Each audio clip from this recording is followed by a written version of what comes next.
ഒരുപാട് സ്ഥലങ്ങളിൽ മലയാളി വിദ്യാർത്ഥികളുണ്ട്. ജമ്മു കാശ്മീരിലെ മലയാളി വിദ്യാർത്ഥികളും ആശങ്കയിലാണ്. ബാരാമുള്ളയിലെ ഷേറി കശ്മീർ കാർഷിക സർവകലാശാലയിൽ 22 മലയാളി വിദ്യാർത്ഥികൾ ഈ സംഘർഷത്തിലെ ആശങ്ക പങ്കുവെക്കുന്നുണ്ട്. ബാരാമുള്ളയിൽ നിന്നും ബൽറാം നെടുങ്ങാടി ചേരുന്നുണ്ട്. ബൽറാം, സ്വാഭാവികമാണ് നമ്മൾ കാണുന്ന കാഴ്ചകൾ നമ്മുടെ അനുഭവത്തിൽ, നമ്മുടെ നേർക്കാഴ്ചയിൽ ആദ്യമായാണ്. ആശങ്ക സ്വാഭാവികമാണ്. പക്ഷേ അങ്ങനെ ആശങ്കപ്പെടേണ്ടതില്ല എന്ന് തന്നെയല്ലേ ജമ്മു അഡ്മിനിസ്ട്രേഷൻ കൃത്യമായി തന്നെ പറയുന്നത്? ബൽറാം,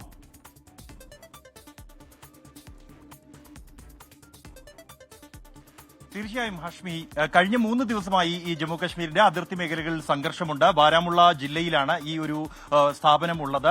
ഷെയറി കശ്മീർ അഗ്രികൾച്ചർ യൂണിവേഴ്സിറ്റിയിലെ ഫാക്കൽറ്റി ഓഫ് അഗ്രികൾച്ചറിലാണ് ഞാനിപ്പോൾ ഉള്ളത്. ഇവിടെ നിരവധി മലയാളി വിദ്യാർത്ഥികൾ പഠിക്കുന്നുണ്ട്. 22ഓളം വിദ്യാർത്ഥികൾ പഠിക്കുന്നുണ്ട്. അതിർത്തികളിൽ സംഘർഷം തുടരുമ്പോഴും ഈ വിദ്യാർത്ഥികൾ ഇവിടെ സുരക്ഷിതർ തന്നെയാണ്. ഏറ്റവും ശക്തമായ സുരക്ഷാ സംവിധാനം, രാജ്യത്തിന്റെ പ്രതിരോധ സംവിധാനം കൃത്യമായി തന്നെ പ്രവർത്തിച്ചത് നമ്മൾ ഇന്നലെ കണ്ടതാണ്. ഈ വിദ്യാർത്ഥികൾ ഈ ഒരു ഘട്ടവും ഏറെ സുരക്ഷിതർ തന്നെയാണ്. അത് അവരുടെ അധ്യാപകരും മറ്റ് അധികൃതരും എല്ലാം തന്നെ ഉറപ്പുവരുത്തുന്നുണ്ട്. നമുക്ക് ആ വിദ്യാർത്ഥികളോട് തന്നെ സംസാരിക്കാം. എന്താ പേരെന്താ? പേര് ഫാത്തിമ. എങ്ങനെയുണ്ട് ഇവിടെ? ഇവിടെ ഇപ്പോൾ 3-4 ദിവസമായിട്ട് ക്ലാസ്സസ് ഒന്നുമില്ല. അപ്പോൾ നമ്മളിവിടെ സേഫാണ്. നമ്മളെ ഫാക്കൽറ്റിയും അങ്ങനെ തന്നെയാണ്. ഫുള്ള് 100% സേഫ്റ്റി നമുക്ക് അഷ്യൂർ ചെയ്തിട്ടുണ്ട്. പക്ഷേ ഇത് തിങ് ഈസ് ദാറ്റ് നമ്മളെ പാരന്റ്സിന് ഒബ്വിയസ്ലി നല്ല പേടിയുണ്ടാവും. ഞങ്ങൾക്കും പേടിയുണ്ട്. നമ്മൾ ഇതിനോട് തീരെ യൂസ്ഡ് അല്ല. ഇവിടുത്തെ ആൾക്കാർ യൂസ്ഡ് ആവും, പക്ഷെ നമ്മളങ്ങനെ യൂസ്ഡ് അല്ല. അപ്പോൾ പാരന്റ്സിന് നമുക്കും കുറച്ച് പേടിയുണ്ട്. അപ്പോൾ ആ ഒരു പേടി കാരണം എത്ര പെട്ടെന്ന് നാട്ടിലെത്താൻ പറ്റണോ അത്രയും എത്താം എന്നുള്ളതാണ് നമ്മളെ ഒരു ഒപ്പീനിയന്. ബട്ട് കറന്റ്ലി ഞങ്ങൾ സേഫാണ്. ഇവിടെ പേടിക്കേണ്ട ആവശ്യമൊന്നുമില്ല. പാരന്റ്സിനോടാണ് പറയാനുള്ളത്, അങ്ങനെ പേടിക്കേണ്ട ആവശ്യമൊന്നുമില്ല. നമ്മൾ സേഫാണ്. പക്ഷെ നാട്ടിലെത്താൻ പറ്റിയ അത്രയും നല്ലത്. പാരന്റ്സിന് മാത്രമേ പേടിയുള്ളൂ, നിങ്ങൾ സേഫ് ആണല്ലോ?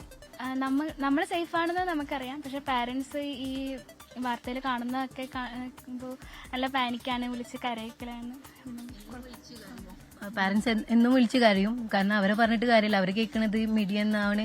നമ്മളിവിടെ സേഫ് ആണെന്ന് പറഞ്ഞാൽ അവർക്ക് വിശ്വസിക്കാൻ കുറച്ച് ബുദ്ധിമുട്ടാണ്. അപ്പോൾ ഞങ്ങൾക്ക് പറയാനുള്ളത്, ഞങ്ങൾ students from faculty of agriculture currently safe ആണ്. ബട്ട് നാട്ടിലേക്ക് പോകാൻ പറ്റിയാൽ അത്രയും നല്ലത്.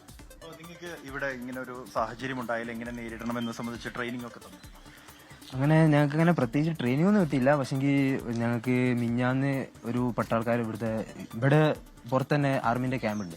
അപ്പോൾ അവിടുന്ന് പുറത്ത് ക്യാമ്പിൽ നിന്ന് നിന്നിട്ട് സാറും ഞങ്ങൾക്ക് കുറേ കാര്യങ്ങൾ പറഞ്ഞു തന്നിട്ടുണ്ട്. അതുകൊണ്ട് അങ്ങനെ വെറുതെ ആവേണ്ട കാര്യമൊന്നുമില്ല. അത് തന്നെ ഫാമിലിയോട് എല്ലാവരോടും പറയാനുള്ളൂ. കാരണം ഇന്ന് രാവിലെ ഇന്ന് രാത്രിക്കായിട്ട് ഞങ്ങൾക്ക് ഒരുപാട് കോൾ വന്ന്. അപ്പോൾ സ്വാഭാവികമായിട്ടും എല്ലാ ആൾക്കാരും ടെൻഷനായിരിക്കും. കാരണം ന്യൂസിൽ അങ്ങനെയൊക്കെ ഉണ്ടാവുമല്ലോ. കാരണം എല്ലാവരും വിചാരിക്കും ഇവിടെ അങ്ങനെയാണ് സംഭവിക്കുന്നത്. പക്ഷേ ഞങ്ങൾക്ക് പറയാനുള്ളത്, ഞങ്ങൾ ഇവിടെ സേഫാണ്. ഞങ്ങൾക്ക് ഇവിടെ പ്രശ്നങ്ങളൊന്നുമില്ല. ബാക്കി പിന്നെ ഓക്കെ. ഈ ബാരാമുള്ളയിൽ സംഘർഷമുണ്ട്. അത് പക്ഷേ അതിർത്തി മേഖലകളിൽ മാത്രമാണ്. അത് ഇവരെ ബാധിക്കുന്നില്ല. അതിർത്തിയിൽ നിന്ന് ഏറെ അകലെയാണ് ഇവരുള്ളത്, ആണല്ലോ അല്ലെ? ഇവിടെ യാതൊരു തരത്തിലുള്ള പ്രശ്നങ്ങളും ഇല്ലല്ലോ? ഇതുവരെ കുഴപ്പമൊന്നുമില്ല. അങ്ങനെ തന്നെ ആവട്ടെ എന്നാണ് ഞങ്ങളുടെയും പ്രാർത്ഥനയും ആഗ്രഹവും ഒക്കെ. വീട്ടിൽ പോകാൻ തോന്നുന്നുണ്ട്? പക്ഷെ വീട്ടിൽ പോവാൻ ഞാൻ ലക്ഷദ്വീപിൽ നിന്നാണ്. അപ്പോ പെട്ടെന്ന് പോയി എത്താനുള്ളതും പോസിബിൾ അല്ലല്ലോ. അതെ, ഗതാഗതം എന്താ പഴയ അവസ്ഥയിലാവുന്നത് വരെ ഞങ്ങൾക്ക് എന്തായാലും ഇവിടെ തന്നെ നിൽക്കേണ്ടി വരും. അതിനുശേഷം ഒരു ഇത് കിട്ടുകയാണെങ്കിൽ വീട്ടിൽ പോകണമെന്നാണ് ആഗ്രഹം. നമ്മുടെ സൈഡിൽ നിന്ന് നമ്മൾ ഗവൺമെന്റിനെ അറിയിച്ചിട്ടുണ്ടായിരുന്നു, മെയിൽ അയച്ചിട്ടുണ്ടായിരുന്നു, പിന്നെ ഇന്നലെ വിളിച്ചിട്ടുണ്ടായിരുന്നു. അപ്പോൾ നോർക്കേക്കൊക്കെ വിളിച്ചിട്ടുണ്ടായിരുന്നു. അപ്പോൾ അവർ കണ്ടിന്യൂസ് ആയിട്ട് നമുക്ക് തിരിച്ച് വിളിച്ചുകൊണ്ടിരിക്കുന്നത് ഓക്കെ അല്ലേ, എന്തെങ്കിലും ഉണ്ടെങ്കിൽ ജസ്റ്റ് ഒന്ന് റിപ്ലൈ ചെയ്താൽ മതി എന്നുള്ള രീതിയിൽ. പക്ഷെ ഇപ്പോഴും പറയാനുള്ളത്, വീട്ടിലേക്ക് എത്താൻ പറ്റുകയാണെങ്കിൽ അത്രയും നല്ലത്. ഇവിടെ കംപ്ലീറ്റ് ആയിട്ട് സുരക്ഷയുണ്ട്, ഭക്ഷണവും മറ്റ് പ്രശ്നങ്ങളൊന്നും ഇല്ലല്ലോ? ഇല്ല, ഇവിടെ എല്ലാം സുരക്ഷിതരാണ്. ഇവിടെ എല്ലാവരും അവരുടെ ഫാക്കൽറ്റീസ് എല്ലാവരും ഞങ്ങളുടെ സുരക്ഷ ഉറപ്പാക്കുന്നുണ്ട്. ഇവിടെ അങ്ങനെയുള്ള പ്രശ്നങ്ങളൊന്നുമില്ല. പിന്നെ ഞങ്ങളുടെ പേരൻസ് ആണ് വറീഡ്. അപ്പം അവരെ വീഡിയോയിലൂടെ അറിയിക്കണം ഞങ്ങളിവിടെ സേഫാണ് എന്ന് അറിയിക്കണമെന്നുള്ളത്. നിങ്ങൾക്ക് കഴിഞ്ഞ ദിവസം ഇവിടെ ഒരു ബ്ലാക്ക് ഔട്ട് ഒക്കെ ഉണ്ടായിരുന്നു. Tamil Nadu people. We are from Tamil Nadu. Okay. How is the situation here?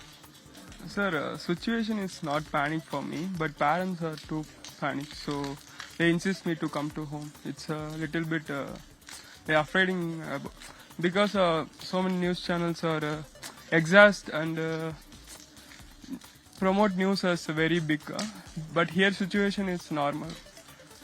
So for their don't be afraid of because of the situation. Our state government also again contact with us. They are arranging some facility to exhibit for half us from here. But nothing is to get panic. Your teachers are with you, and our army is here. They are guarding our borders. അപ്പം എല്ലാവരും safe ആണ്.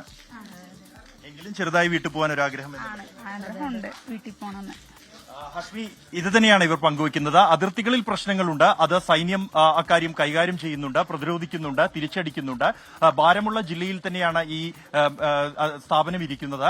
ഇവിടെ ഇന്നലെ black out ഉണ്ടായിരുന്നു. ആ ഒരു ഘട്ടങ്ങളിലൊക്കെ നേരിയ തോതിലുള്ള ഒരു ആശങ്ക ഇവർക്കുണ്ടാകുന്നുണ്ടെങ്കിൽ പോലും ഇവിടെ ഏറ്റവും സുരക്ഷിതരാണ് ഇവർ. കാരണം നമ്മുടെ സൈന്യത്തിന്റെ ഏറ്റവും സാന്നിധ്യമുള്ള മേഖല കൂടിയാണ് ഇവിടം ഇപ്പോൾ. ഒപ്പം തന്നെ സംരക്ഷണ കവചങ്ങൾ അതിർത്തിയിലുണ്ട്. ഇവരുടെ അധ്യാപകർ അടക്കമുള്ളവർ ഇവർക്ക് പൂർണ്ണ സംരക്ഷണം നൽകുന്നതിനായി ഒപ്പമുണ്ട്. ഇവരുടെ ആത്മവിശ്വാസം പകരുന്നതിനായി കൂടെയുണ്ട്. എന്നാൽ നാട്ടിലേക്ക് പോകുമ്പോൾ ഇപ്പോൾ ഇവർക്ക് മാർഗമില്ല, വിമാനമാർഗം പോകാൻ വഴിയില്ല. ഒപ്പം മറ്റ് ശ്രീനഗറിൽ നിന്നോ അല്ലെങ്കിൽ ഈ കശ്മീർ മേഖലയിലേക്ക് ട്രെയിൻ സർവീസ് ഇല്ല. ജമ്മുവിൽ എത്തുന്നതിനുള്ള റോഡ് ഗതാഗതം പലപ്പോഴും തടസ്സപ്പെടുന്ന സാഹചര്യമാണ് ഇപ്പോഴുള്ളത്, കാലാവസ്ഥ മോശമായതിനെ തുടർന്ന്. അത്തരത്തിലുള്ള നേരിയ ആശങ്കകൾ മാത്രമാണ്. ഇവർക്ക് മറ്റ് തരത്തിലുള്ള യാതൊരു സുരക്ഷാ പ്രശ്നങ്ങളും ഇല്ല എന്ന് തന്നെയാണ് ഇവരുടെ അധ്യാപകരും ഈ വിദ്യാർത്ഥികൾ ഉൾപ്പെടെ നമ്മളോട് പങ്കുവയ്ക്കുന്നത്. ഹാഷ്മി.